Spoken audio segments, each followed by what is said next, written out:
Hey everyone, welcome back to career in action. लगन आपकी advice हमारी। This is Shilpa Saroj and daily current affairs में आप सभी का बहुत बहुत स्वागत है।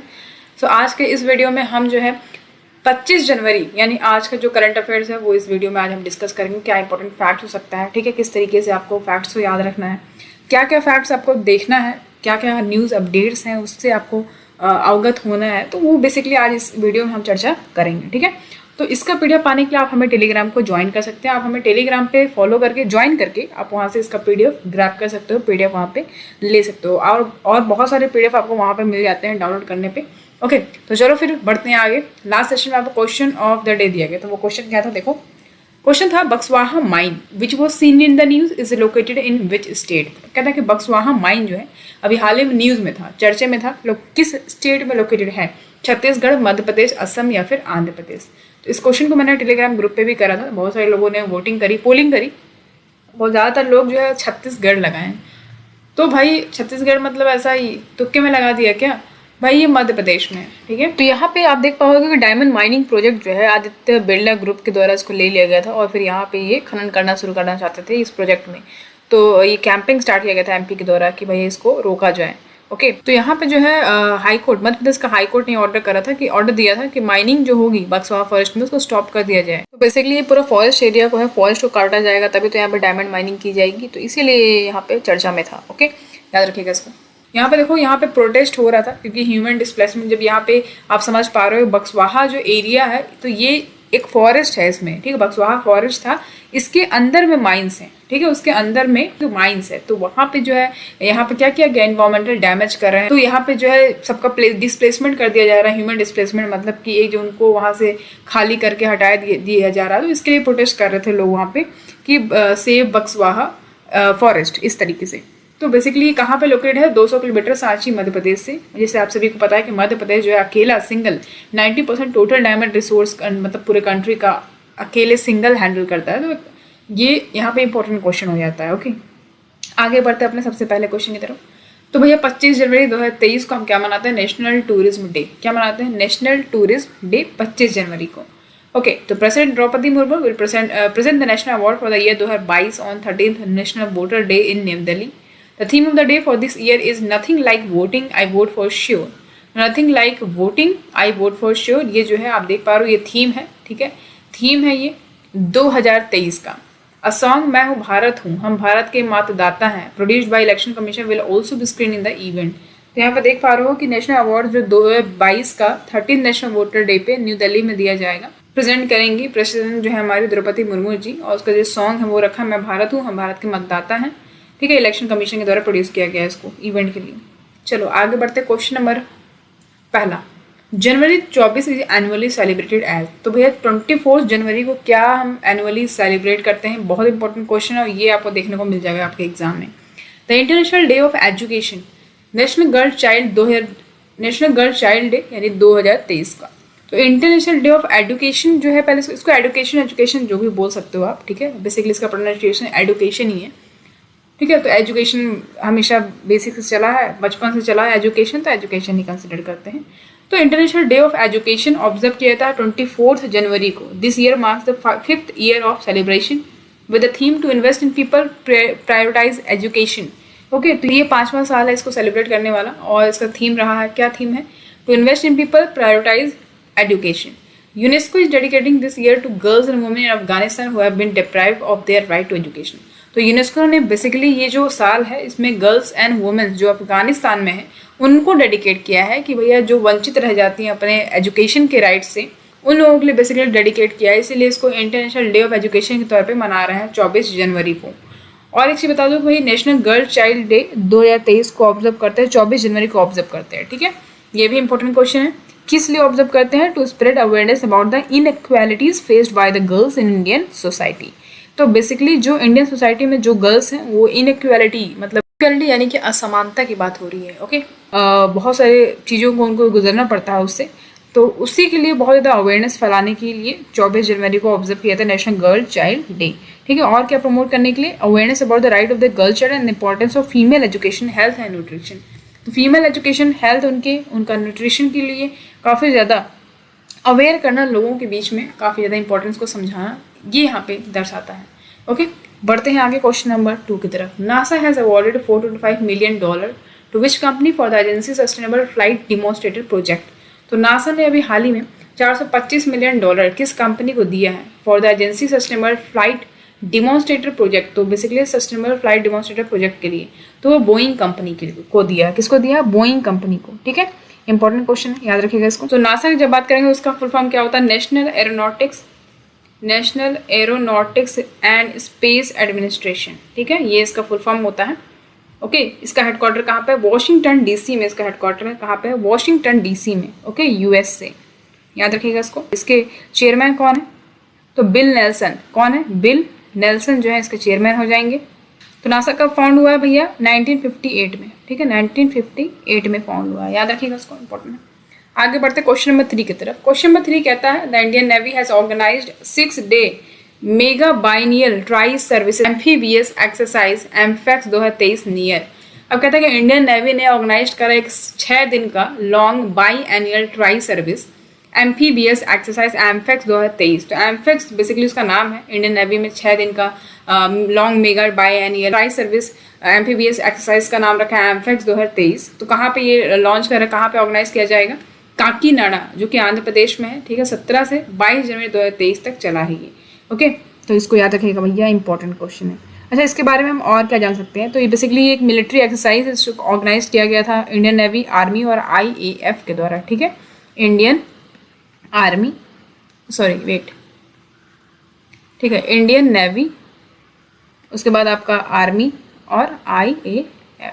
ठीक है, इंडियन एयरफोर्स। तो इन लोग बेसिकली इनके लिए इसीलिए ट्राई सर्विसेज का नाम है, इसको याद रखिएगा।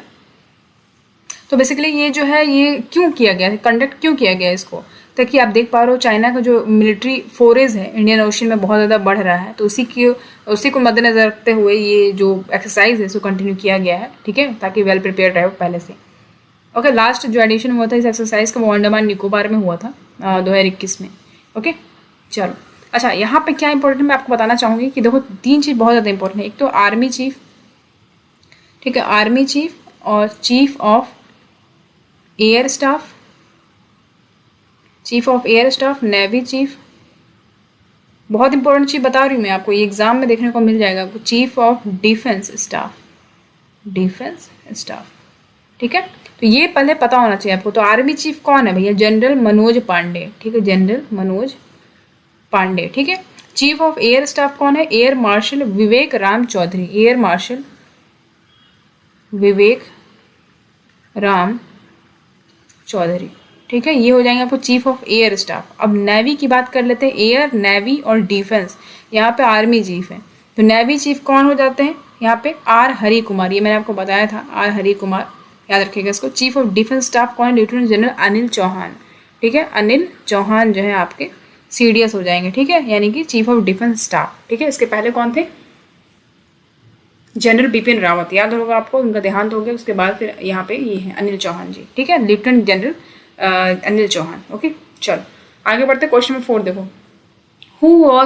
Who has won the Indian Open title 2023 after defeating Viktor Axelsen Denmark in the men's single of the Indian Open badminton championship held at KD Jadhav indoor stadium in New Delhi. तो सबसे पहली बात है कि भैया 2023 का जो इंडियन ओपन टाइटल हुआ है, ठीक है, उसमें किसने जीत हासिल करी है? तो वो थाईलैंड के बैडमिंटन प्लेयर हैं कुनलावुत वितित सार्न। ठीक है, यहाँ पे देख पा रहे हो कुनलावुत वितित सार्न जो है ये इन्होंने जीत हासिल करी है। किसको हराया है? Viktor Axelsen. सोच रहे पा रहे हो, डेनमार्क के हैं ये, मेंस सिंगल टाइटल में इन्होंने इसको हरा दिया है। अच्छा, ये कहाँ पे हुआ था? ये KD Jadhav indoor stadium New Delhi में जो है वहाँ पे ये कंडक्ट किया गया था। तो इसमें याद रखिएगा भैया, जबरदस्त क्वेश्चन है। इंडियन ओपन टाइटल 2023, वैसे तो आपने बहुत सारे अलग अलग देशों के सुना हुआ टाइटल्स हुए हैं, लेकिन यहाँ पे इंडिया की बात हो रही है, इंडियन ओपन टाइटल 2023।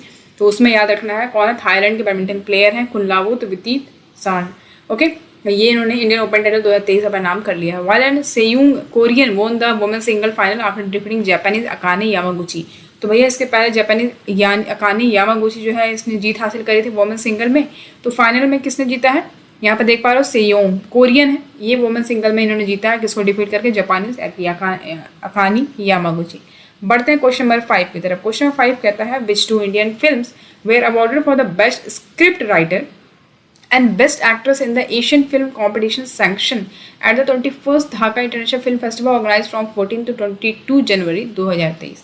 तो जैसे कि 14 से 22 जनवरी 2023 को 21st Dhaka international film festival organise किया गया। ओके, तो उसमें 2 इंडियन फिल्म्स को अवार्ड किया गया as a best script writer और बेस्ट एक्ट्रेस, ठीक है, एशियन फिल्म कॉम्पिटिशन में।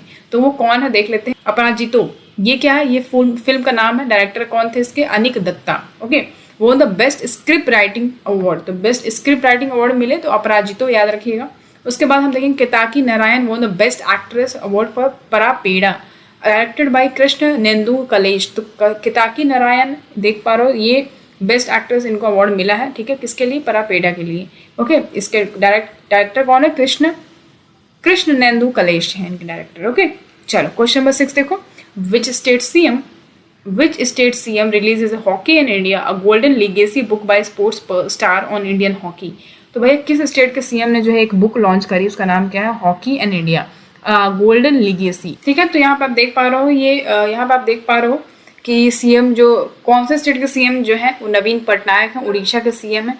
इन्होंने जो है बुक रिलीज करी hockey in India golden legacy book by sports star on Indian hockey. Okay, तो ये याद रखिएगा, इनके द्वारा ये बुक रिलीज की गई है। तो बेसिकली इस बुक में जो है जो ये गेम है हॉकी, उसको कब जो चले आ रहा है पिछले बहुत समय से, ठीक है, तो उसका जो रूट है पूरा ट्रेस किया गया है इस बुक में। इसको बताया गया है कि थ्रू बाय एज ये गेम का ग्रोथ कैसे हुआ, ठीक है, कैसे था पहले, मतलब पूरा माहौल कैसा था और इसका क्या सीन रहा है ओलंपिक्स में। तो ये सब चीज़ें इसमें बेसिकली बताया गया है। ओके, अब यहाँ पे उड़ीसा से एक और इम्पोर्टेंट हो जाता है कि Orissa cabinet has declared the inclusion of 22 caste in the list of socially and economically backward classes.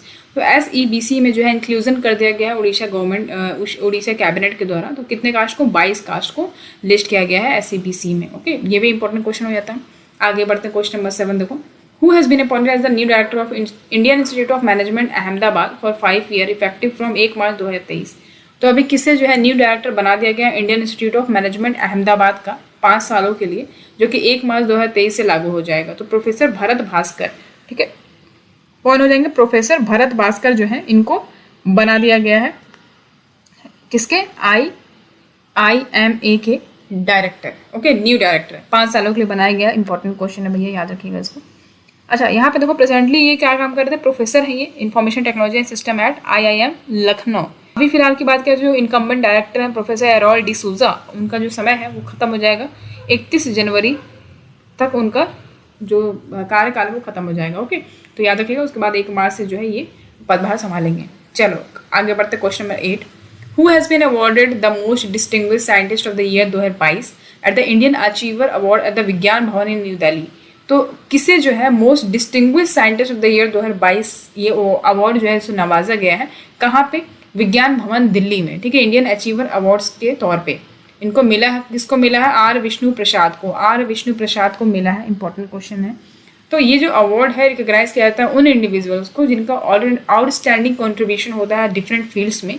Okay, जैसे कि आपका कल्चर हो गया, साइंस हो गया, स्पोर्ट्स हो गया या इनोवेशन हो गया, उन लोगों को ये दिया जाता है। ओके, तो इनको किसमें मिला है, most distinguish scientist of the year 2022। Okay, तो R विष्णु प्रसाद जी की बात करें तो ये एक साइंटिस्ट है 69 पेटेंट्स के साथ, ठीक है, इनके पास 69 पेटेंट्स हैं। इनको ऑनर्ड किया इंडियन अचीवर अवार्ड्स के साथ। इनके द्वारा दिया गया इनको ये अवार्ड अनुराग ठाकुर जी के द्वारा, ठीक है, अनुराग ठाकुर जी के द्वारा दिया गया। चलो बढ़ते हैं क्वेश्चन नंबर 9 की तरफ। Who inaugurated north India's largest floating solar power project of 2000 kilowatt power at water works in Chandigarh. तो अभी किसने जो है नॉर्थ इंडिया का लार्जेस्ट फ्लोटिंग सोलर प्रोजेक्ट जो है इसको इनॉग्रेट करा है, तो कहाँ पे, चंडीगढ़ में। तो गवर्नर ऑफ पंजाब है बनवारी लाल पुरोहित। एक चीज़ हमें समझ में आया कि गवर्नर कौन है पंजाब के, बनवारी लाल पुरोहित जी हैं। ओके, यहाँ के चीफ मिनिस्टर कौन है, कमेंट सेक्शन में कमेंट करके जरूर बताइएगा कि पंजाब के चीफ मिनिस्टर कौन है।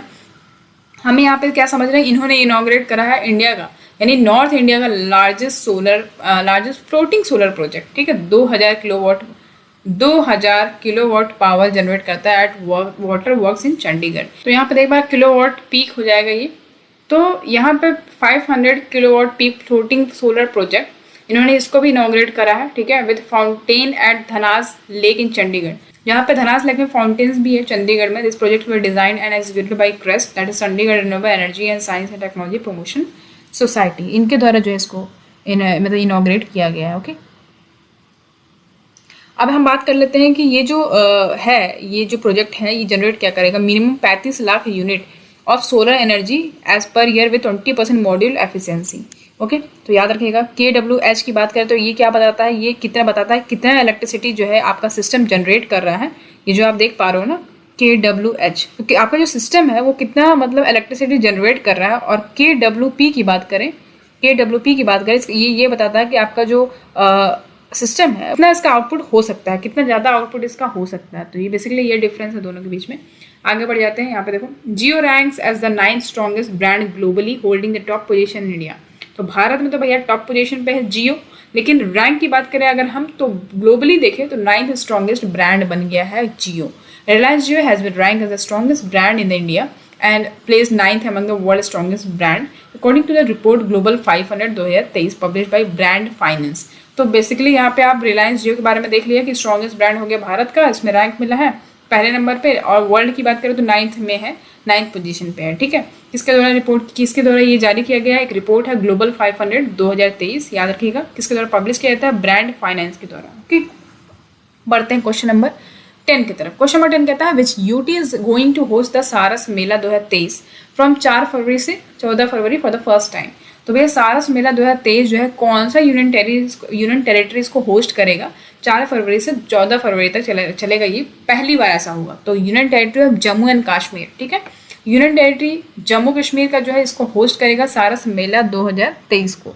ओके, ये जो फेयर है ये ऑर्गेनाइज किया जा रहा है कहाँ पे, बाग-ए-बाहू जम्मू में। ठीक है, बाग-ए-बाहू जम्मू में इसको ऑर्गेनाइज किया जा रहा है। ये जो फेयर है इसमें बहुत सारे artisans, women's self help group, बहुत डिफरेंट कंट्री से इस फेयर में, जितने भी कंट्री इस फेयर में जो है भारत के हर कोने से artisans, women self help groups यहाँ सब आएंगे, अपना क्राफ्ट, हैंडक्राफ्ट, हैंडलूम, फूड सब कुछ यहाँ पे मतलब इस फेयर में लगाएंगे, है ना, ताकि लोग इसके बारे में जानें और यहाँ पे परचेज करें। तो बेसिकली ये जो है ऑर्गेनाइज किया जा रहा है किसके गाइडेंस में, ministry of rural development. Okay, चलो बढ़ते हैं क्वेश्चन नंबर 11 की तरफ। Which company has cross 71 gigawatt with the successful completion of the trial operation of the first unit of 660 megawatt north Karanpura super thermal power project Jharkhand 3x660 megawatt. तो किस company ने जो है 71 गीगावाट जो है क्रॉस कर लिया है, अपना सक्सेसफुल कंप्लीशन करा है ट्रायल ऑपरेशन का, जो कि पहला यूनिट था 660 megawatt north Karanpura super thermal power project का झारखंड में जो है। ओके, तो एनटीपीसी ने इसको क्रॉस कर लिया 71 गीगावाट। तो इंडिया का लार्जेस्ट पावर जनरेटर कॉर्पोरेशन है ये, नेशनल थर्मल पावर कॉर्पोरेशन, सबको पता होगा। तो एनटीपीसी का जो ग्रुप कैपेसिटी है उसने क्रॉस कर लिया 71 गीगावाट। ठीक है, अपना सक्सेसफुल कंप्लीशन जो ट्रायल ऑपरेशन था वो कर लिया कंप्लीट, इसको याद रखिएगा। इम्पैक्ट देखते हैं इसका, it will provide affordable power to Jharkhand. तो झारखंड को अफोर्डेबल पावर जो है ये प्रोवाइड कर सकता है। इसका इम्पैक्ट ये होगा, बिहार, वेस्ट बंगाल, उड़ीसा को ये अफोर्डेबल पावर प्रोड्यूस कर सकता है, ठीक है, प्रोवाइड कर सकता है। With this addition, the total installed capacity of NTPC has become 71,544 megawatt. तो इस हिसाब से जो टोटल इंस्टॉल कैपेसिटी हो गया इस हिसाब से टोटल कैपेसिटी जो एनटीपीसी का हो गया वो कितना हो गया, 71,544 मेगावाट। ओके, इंपॉर्टेंट क्वेश्चन है, याद रखिएगा। अच्छा, फाउंडेशन देखिए अगर एनटीपीसी प्रोजेक्ट का झारखंड में, ये किसके द्वारा किया गया था, फॉर्मर पीएम जो थे हमारे अटल बिहारी वाजपेयी, उनके द्वारा इसको किया गया था। ठीक है, फाउंडेशन अगर हम बात करें शिलान्यास रखा गया था।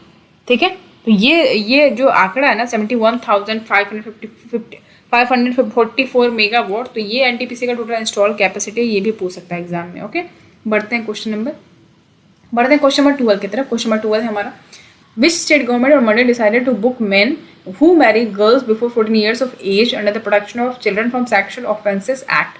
तो किस स्टेट गवर्नमेंट ने मंडे को ये डिसाइड करा है कि हाँ भैया उन लोगों को उठाएंगे, उन आदमियों को उठाएंगे जो 14 साल की कम उम्र की लड़कियों से शादी करते हैं, तो वो किसके अंदर में आ जाएगा, वो पॉक्सो एक्ट के अंतर्गत आ जाएगा वो। ठीक है, तो उनको सजा होगी। तो आसामीज गवर्नमेंट ने ऐसा करा है, ठीक है, असम के गवर्नमेंट ने ऐसा करा है, तो इंपॉर्टेंट है, याद रखिएगा। तो इनको जो है किसके अंदर कर दिया जाएगा, इनको इस एक्ट के अंतर्गत यानी पॉक्सो एक्ट के अंतर्गत इनको रख दिया जाएगा और फिर इनके ऊपर कार्रवाई होगी। ओके, मेजर रीजन क्या है, high maternal and infant mortality rate in the state in child marriage.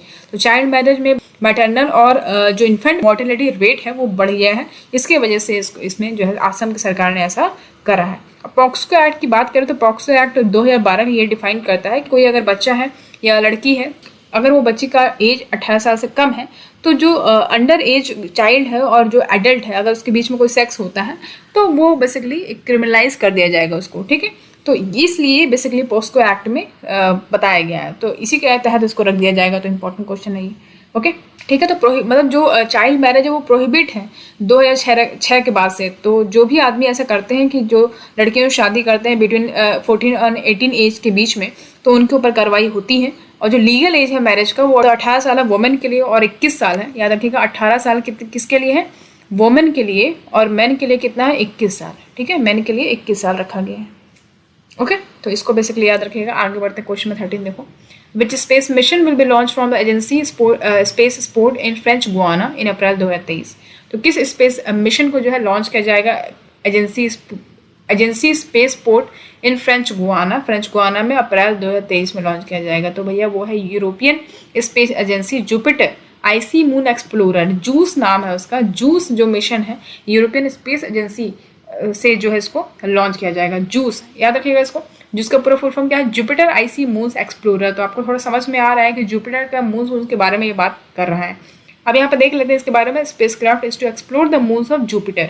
तो बेसिकली जुपिटर के जो मून्स है ना उनको जाके ये एक्सप्लोर करेगा। ये जो स्पेसक्राफ्ट वहाँ जाएगा जूस, वो इनको एक्सप्लोर करेगा, okay. Specifically, the mission is to study the 3 major moons of Jupiter, namely Ganymede, Europe and Callisto. तो यहाँ पे आप देख पा रहे हो जुपिटर का जो मून है उसका नाम क्या है? गैनीमेड, यूरोप एंड कैलिस्टो, ठीक है। ये यूरोप कंट्री वाला कंट्री नहीं, ये नाम है जो इनके मून्स का, ठीक है। तो मेजर मून्स है, इनको जाके ये एक्सप्लोर करेगा, ओके। तो ये याद रखिएगा भैया, जबरदस्त क्वेश्चन है, ये पूछ सकता है आपसे। चलो आगे बढ़ते हैं, ओके। सो यहाँ तक था आपका करंट अफेयर्स। जाते जाते हैं क्वेश्चन ऑफ द डे भी देते हूँ। क्वेश्चन क्या है? India is set to start supplying diesel to which country through friendship pipeline. तो इंडिया जो है अभी हाल ही में डीजल सप्लाई करेगा, ठीक है। स्टार्ट करने जा रहा है, डीजल सप्लाई करेगा किस कंट्री को? Through friendship pipeline. एक फ्रेंडशिप पाइपलाइन की मदद से जो है इसको सप्लाई करेगा। किस कंट्री को सप्लाई करेगा? नेपाल, बांग्लादेश, म्यांमार या फिर श्रीलंका। तो इसका आंसर आपको कमेंट सेक्शन में कमेंट करके देना है। फटाफट कमेंट इसका दीजिए करके आंसर क्या होगा। और इस तरीके से वीडियो अच्छी लगी हो तो एक लाइक कर दीजिएगा, और इसका पीडीएफ पाने के लिए आप हमें टेलीग्राम को ज्वाइन कर सकते हैं। सो आज के लिए इतना ही, मिलते हैं आपसे अगले क्लास में। Thank you so much for watching, see you in the next class.